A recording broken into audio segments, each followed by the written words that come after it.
Need to also. See, like I said, looking at all the things they submitted, no, there's nothing in there that's going to solve our problems locally. I mean, instantly. Yeah. But you share from our food. Yeah, when Mr. President Anka Galamsey Amasem. Debbie, one come. There was no Galamsey in his speech anywhere. Yeah. And see, if someone suggests he's a kingpin in Galamsey, where's the doubt in there? Galamsey is a national threat, says here. We are dealing with it. You had the opportunity to address Ghanaians. There was no mention of Galamsey anywhere in there. And we think this is a joke. But Titi, to deal with the issues, no, if we're going to deal with self-sufficiency, say, you're producing, you're so far, BB to say in toast, and Ebro, it takes just 3 months to harvest. And see, if the president was really serious about fixing the situation, in his speech, he could have announced, from now till January, which is 3 months, government was going into a large-scale cultivation of either tomatoes or maize. This is something we would have known. Say, because okay. And see, if he was really serious about something like this, for our food sufficiency, he should have announced the plan under the Planning for Food and Jobs. Say, in the next 3 months, we would halve our importation of these food products and roll out the program. It's not hard to do. And to mobilize the farmers, give the farmers the incentives. Now, under the Ministry of Agriculture, we could have done this. In the next 3 months, by January, Anka harvesting in large quantities. This is something we would have done instantly. Yeah. But this shows he's clueless and he has no serious plans about fixing the problem. Let's go to the next thing. When we say, after planting, next thing will be, if you have the harvest, you have to process them so you can store them. And see, processing, it is a light industry, but because you start putting up small-scale industries. And see, it be a factory to dry the maize or to dry the tomatoes, to process them into the cans and all of those things. That is light industry. Into Ube Satia factories. Into under the One District One Factory, he could have launched a program to start small-scale industry, to start the processing of the farm produce. Then we look at storage. And see, we could have looked at the building up of storehouses and warehouses or other community food depots to start storing the food we'll be producing in the next 3 months. These are immediate plans Anka Obetumi announced. So we're going to use to fix or arrest the city. Because also our importation for rice, onions, and tomatoes. We spend more than $2 billion importing those things. In Anka, if we can even halve that, we could store some of that money locally.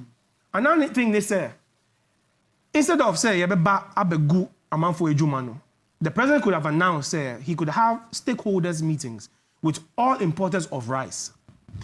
All importers of rice should halve their importation of rice. So as they should use that to invest into the production of the rice locally. It's simple. And yes, you come to stop importation of rice. You're importing rice. Say, import 100 bags of rice. President say importing half of that, which is 50 bags of rice. 50 bags of rice na kano. Sikano. Fashion agriculture, production of rice locally here. Now start to say, producing rice locally. We'll make more money for our businessmen. You see, and call the captains of industry and see all the sectors, call those businessmen. Say, look, we're looking at a self-sufficiency program. And see, all those who are importing heavily, the things that we consume, half the importation of those produce. And let's start using the half to produce these things locally. And the next thing the president would have done is say, under the clueless finance minister, call him and let him have a stakeholders meeting with the Bank of Ghana and the other commercial banks in Ghana. Start a national commercial bank. People can invest their monies into this. That will be used in the production of the foodstuff and all of these things. We can do these things without going to IMF in the next 3 months. And why are they not considering these things? We're in rocket science. Call the importers of all those food produce. Tell them to halve the importation of that so they don't lose money. So how far importers they should invest it locally to produce it here. We are done. And we can start doing these things locally. We don't need rocket science. We don't need... Okay. I mean, these are some of the immediate solutions we can use.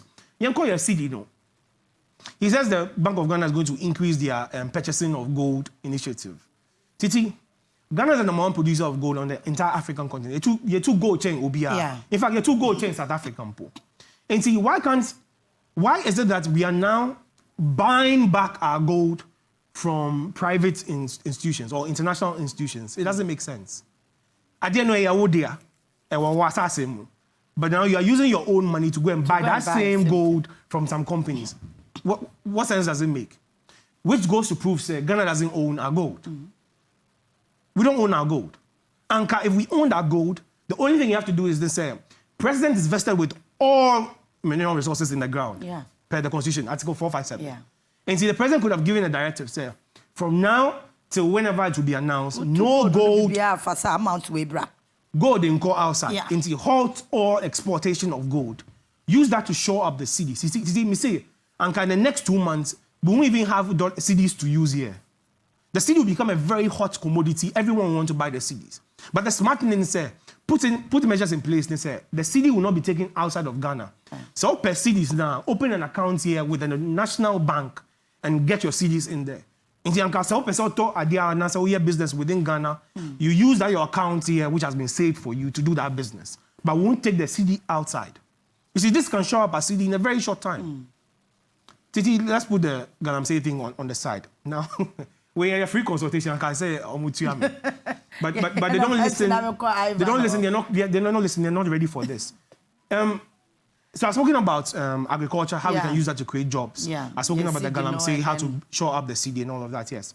The next thing is, Titi, some of these things are not rocket science. If you're running a government, you can call invitation to other people, experts outside, say they should help you with ideas and all of those things.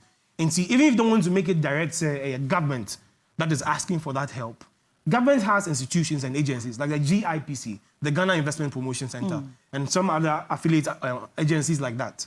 You can use that to front, say, these are the things we want to do. And so imagine, say, a year of return. We say we are inviting people from outside to come into Ghana, right? One of the major things that will happen with an increase in population, say, amount of Ghana means the population will increase by default. Those people will be looking for accommodation into your hospitality industry, tourism industry. You should be looking at affordable housing units. Titi, the Black American faction in America almost spending power every year, $3 trillion every year. Sika almost spending every year, $3 trillion. That's the Black Americans in America, which is less than 30 million, just about Ghana's population. Most of these people, somewhere by Africa, the first place they come to is Ghana. And see, the president with the government, through the GIPC, which is the Ghana Investment Promotion Center, could have opened up a program in conjunction with the year of return. Sir, we are opening up these investment opportunities for you to come and invest in housing in Ghana. In the Saglame housing projects, similar things. Sir, cost you $200 million. Open it up to the American community, the Black American community, the diaspora. Sir, you can invest this amount of money inside the country. We'll use it for this housing projects. And Titi, I'm telling you, we won't even be able to count the money because I'm not for if you take a country like Malta, say if you invest $250,000 in Malta, you become a citizen. Or member of citizenship. Now, most of these Black Americans almost salary baby, almost pay a residence permit. So the president should put out a caveat on that. If you invest about $100,000 or $150,000, you get to have a citizenship. Titi, we would have so much money without running to the IMF. And we can start putting up these projects and all that. It's not rocket science. So when I sit here and I call these people clueless, I say they don't know how to fix it. I say the people you're asking to fix it cannot, will not, and don't know how to fix it. This is what I mean. Okay.